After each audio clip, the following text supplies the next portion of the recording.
30 বছরে একটিও ব্যাগ হারায়নি একটি বিমানবন্দরে। পৃথিবীর অন্যতম ব্যস্ততম বিমানবন্দর, তবুও নেই কোনো চুরি বা অপ্রীতিকর ঘটনার রেকর্ড। ঘটনাটি জাপানের, যাদের পরিচিতি আছে সভ্য জাতি হিসেবে। বাংলাদেশ সহ বিশ্বের নানা দেশের বিমানবন্দরে অনেক সময় অপ্রীতিকর নানা ঘটনার কথা শোনা যায়।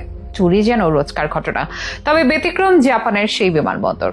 মজার ব্যাপার হচ্ছে, বিমানবন্দরের এই অর্জনে কর্মকর্তারা খুব যে উৎফুল্ল বা গর্বিত এমনটি কিন্তু নয়। এটি তাদের চোখের স্বাভাবিক ব্যাপার। তারা উল্টো অবাক হন বিশ্বের নানা বিমানবন্দরের চুরির ঘটনা শুনে। এই কারণেই হয়তো জাপান সবার থেকে আলাদা। কিন্তু ঠিক কোন উপায়ে এতটা স্বচ্ছ রাখতে পারেন বিমানবন্দর? কিভাবে রোধ করেন চুরি? জাপানের আলোচিত এই বিমানবন্দরের আদ্যোপান্ত জানাবো আমাদের আজকের এই আয়োজনে।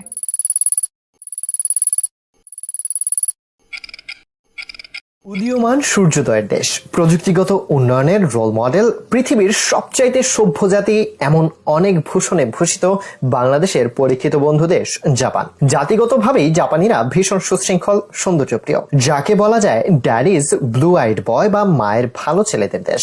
সভ্যতা বা ম্যানারের দিক থেকে জাপানিজদের জুড়ি মেলা আসলেও ভার। অনেকের মতে জাপান সবচেয়ে সভ্য জাতি। এই তো 2022 বিশ্বকাপেও জাপানের একটা ঘটনা গোটা বিশ্বের নজর কাড়ে। একদম চকচকে ড্রেসিং রুম। ম্যাচের আগে সবকিছু যেভাবে সাজিয়ে গুছিয়ে রাখা হয়, ঠিক সেভাবেই সাজানো ছিল ড্রেসিং রুম। সাধারণত সব দল অপরিচ্ছন্ন একটা ড্রেসিং রুম রেখে যায়, আর পরিচ্ছন্নতা কর্মী সেটি পরিষ্কার করায়। তবে জাপান আলাদা নজির রেখেছিল। বিশ্বকাপের সময় ড্রেসিং রুমে এতটুকু ময়লা থাকলেও সেটি পরিষ্কার করে তারপর হোটেলে ফেরার বাস ধরত জাপান দল। যুগ যুগ ধরে পরিষ্কার পরিচ্ছন্নতার সভ্যতার বাণী ছড়িয়ে যাচ্ছে জাপান। এবার সেই জাপানই দেখা গেল আরো এক অবাক করা ঘটনা। বিশ্ব মিডিয়াতে উঠে এলো এমন একটি বিমানবন্দরের কথা, যেখানে গত 30 বছরে একটিও ব্যাগ হারায়নি। এটা শুনে অনেকেই অবশ্য অবাক হতে পারেন, কারণ বিমানবন্দরে চুরি, ব্যাগ হারানো বা নানা অপ্রীতিকর ঘটনা বিরল নয়। এই যেমন 2022 সালে ঢাকায় বিমানবন্দরে ফুটবলার কৃষ্ণ রানী সরকার ও শামসুন নাহারের লাগেজ থেকে বড় অঙ্কের ডলার, কাপড় চোপড় ও অন্য অনেক কিছু জিনিসপত্র চুরি হয়ে যায়। তারকাদেরও একই অবস্থা। সাধারণ জনগণের ভোগান্তি তো আকাশ ছোঁয়া।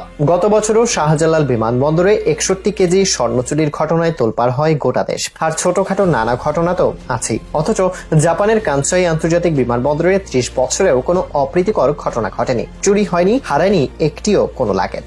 এমন নয় যে বিমানবন্দরের ব্যস্ততা নেই। এই বিমানবন্দরটি জাপানের 7ম ব্যস্ততম বিমানবন্দর। অনেক লোকের আনাগোনা হয়, তবুও কেউ কখনো কোনো অপ্রীতিকর পরিস্থিতির সাক্ষী হয়নি। বিশ্বের সেরা বিমানবন্দরের তকমা নিয়ে সিঙ্গাপুর ও কাতারের মধ্যে যখন প্রতিযোগিতা চলছে, তখন অনন্য এই অর্জন নিয়ে আলোচনায় জাপানের কানসাই আন্তর্জাতিক বিমানবন্দর। কিছুদিন আগে এক সংবাদ বিজ্ঞপ্তিতে বিমানবন্দর কর্তৃপক্ষ বলেছে, 1994 সালের সেপ্টেম্বরে বিমানবন্দরের কার্যক্রম শুরু হয়। এখান থেকে প্রতি বছর 2 কোটি থেকে 3 কোটি যাত্রী যাতায়াত করেন, কিন্তু গত 3 দশকে এখান থেকে কোনো ব্যাগ খোয়া গেছে এমন কোনো অভিযোগ ওঠেইনি। বিমানবন্দরের এই অর্জনে এখান দিয়ে যাতায়াত করা যাত্রীরা খুবই খুশি। তবে এই অর্জনে খুব বেশি উৎফুল্ল বা আনন্দিত নয় কর্তৃপক্ষ। বিমানবন্দরের কর্মকর্তারা মনে করছেন এই অর্জন তাদের জন্য অস্বাভাবিক কিছু নয়। বিমানবন্দরের জনসংযোগ কর্মকর্তা কেনজি তাকাশিনি বলেন, আমরা বিশেষ কিছু করেছি তা মনে করি না। আমরা সাধারণভাবে যেই কাজ করে থাকি সেটাই আন্তরিকতার সঙ্গে করা হয়েছে। আমরা দৈনন্দিন ভিত্তিতে আমাদের স্বাভাবিক কাজগুলো করে গিয়েছি। এদিকে যুক্তরাজ্য ভিত্তিক বিমানবন্দর র্যাঙ্কিং ও রেটিং ওয়েবসাইট স্কাইট্র্যাক্স গত মাসে বিশ্বের সেরা ব্যাগেজ ডেলিভারির বিমানবন্দর হিসেবে কানসাইয়ের নাম ঘোষণা করেছে। জাপানের ওসাকা, কিয়েটা ও কোবে অঞ্চলের জন্য বিশেষভাবে তৈরি